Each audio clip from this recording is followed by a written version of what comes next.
Alright, welcome back to One Piece Interview, episode 305. We're here reviewing episode number 1132, Oath to Ginny. Kuma becomes a father. And we're also discussing chapter 1151. This episode is adapted from pretty much the entirety of chapter 1098. And with this episode, you're probably thinking like how many more chapters will be did because I got 98 now. There are 10, 20. Yeah, there are 27 chapters left to be adapted. So we start out with the Revolutionary Army, where they're basically they're evacuated from the Goa Kingdom. They get a call from their country that there's a rebel uprising and need assistance. They can't send anybody, but not in the case of Kuma, who proceeds to go himself. Despite the fact his comrades call him Irankov, basically, who know he goes anyways, and proceeds to help them defeat the complete uprising. And then, knowing after this, the army gets a call from Ginny, because at this point it's been 2 years since she was taken. Because apparently it's revealed in the story that a celestial dragon wanted this woman to be his wife. A woman at this point was 38 years old. When he first saw her, she was 36. And get this. So, how did Ginny get away from the celestial dragon? Simple. He threw her away.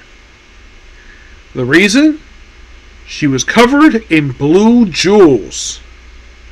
Did she steal something?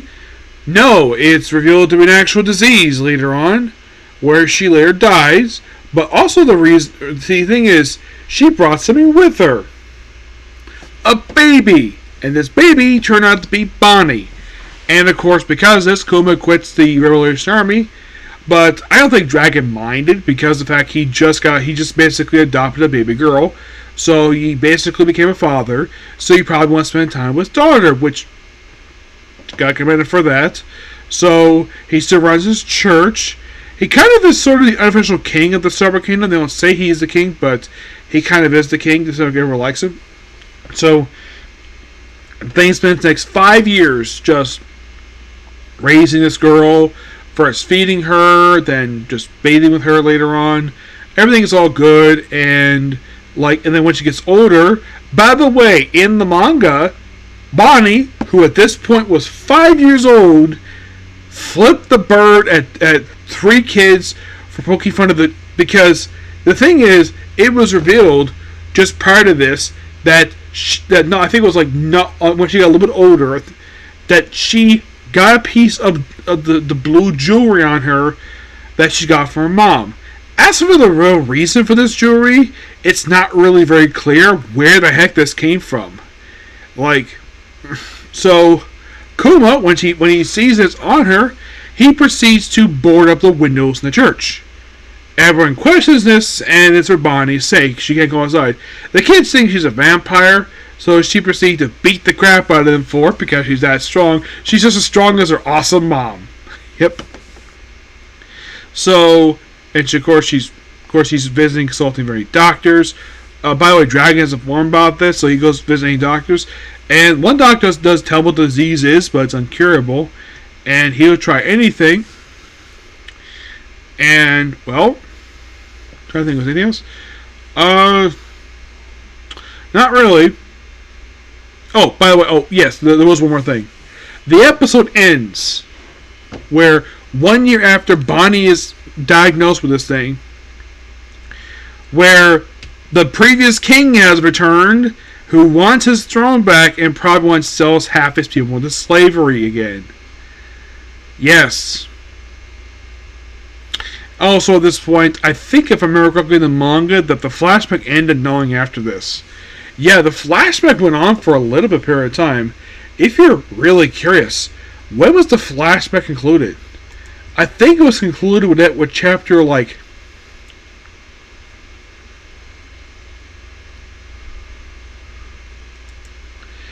I think it's with the.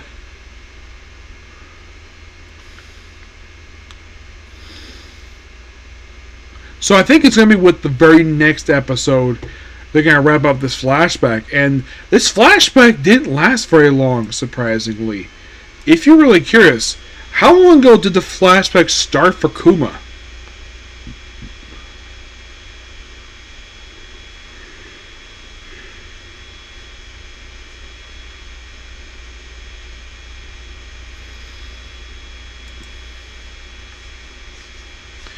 I mean, I don't think it's been that long.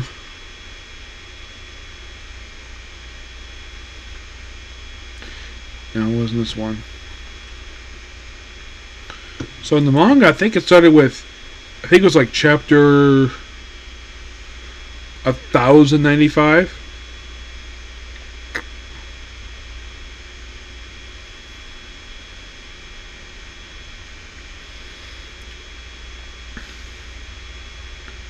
Yeah, it was 1095. That's where it started, and it ends with 1099. So this went on for about 5 chapters in the manga, and it's only on the anime for 5 episodes.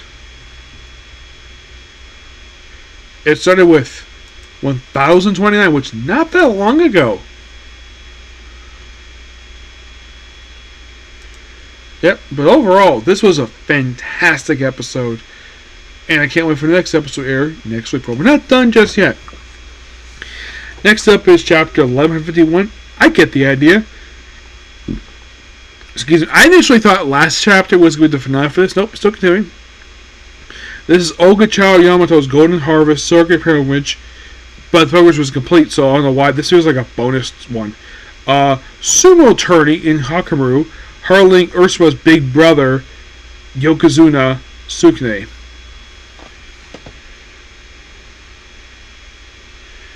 Yeah, it's a sumo fight from the Wano arc, which is great to see the thing again. So we start off with the giant pirates, the legendary ones being turned into demons, and there's a chessboard on the ground. If I can get my thing to work, here we go.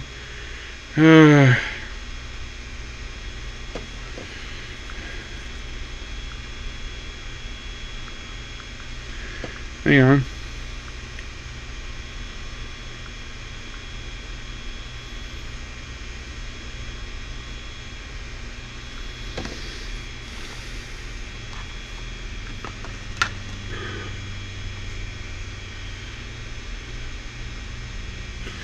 Yeah, for some weird reason, not sure why. The chapter wasn't loading properly, so I have to basically reload it here.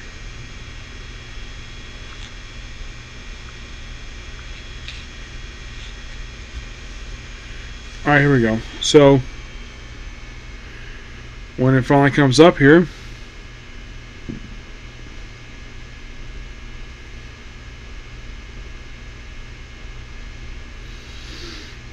buffering.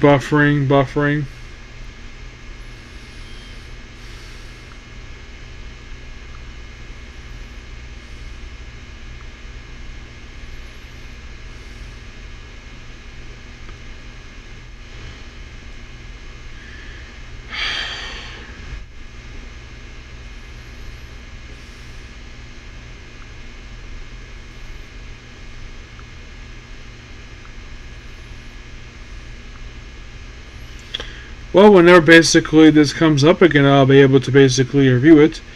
Because as of right now, it's stuck. Okay, so...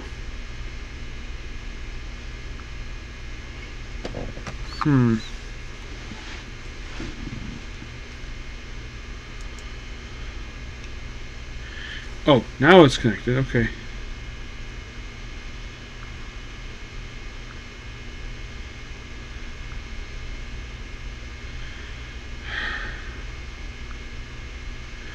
Yeah, Weekly Shonen Jump is not working.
Here we go, finally. So, the demon giant pirates are attacking. Of course, Cullen's mom, the giant pirate who's 80, tries to go after them. And then we see St. Kugam, who uses Deathful ability.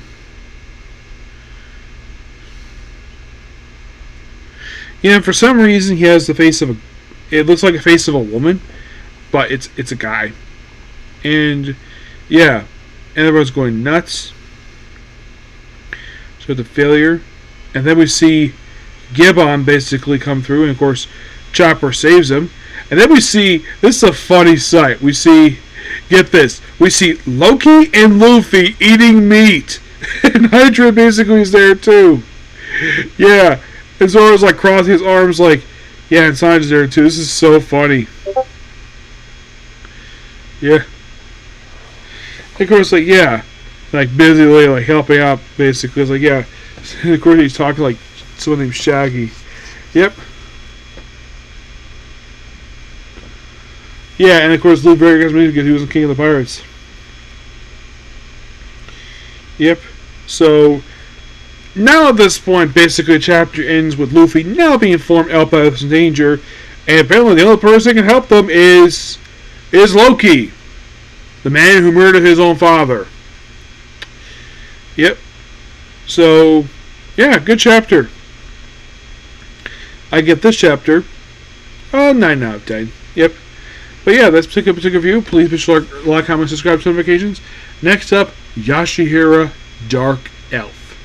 Okay, see you. Bye.